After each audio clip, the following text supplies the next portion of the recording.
This is the spleen. Okay, most of the time students get confused with its structure. Sometimes it is large enough to appear like a lung, and sometimes students get confused with the lung, liver, and spleen. We had seen such students as well. Now let us look at the spleen, how to identify. Now we have another spleen here.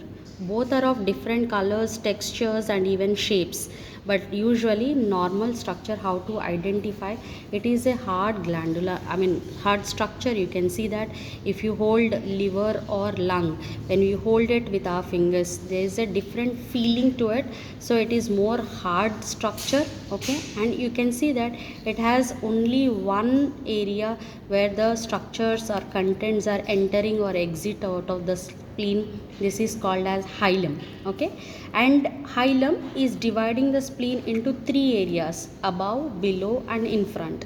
What are these areas? Let us identify. First, let us hold it in anatomical position.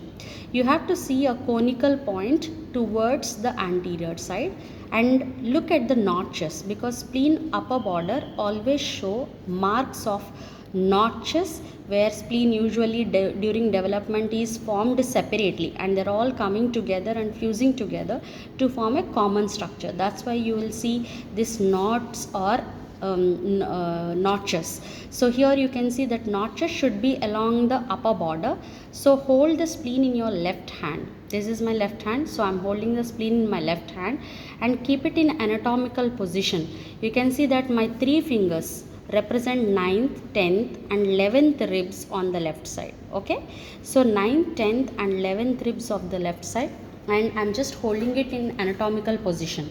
So you can see that this is the position.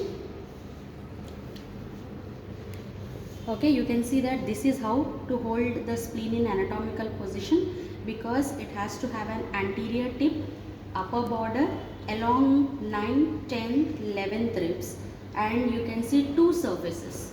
This is the diaphragmatic surface where the diaphragm is covering it, and visceral surface where we have viscera in relation with it. What are the viscera in relation with it? Let us see.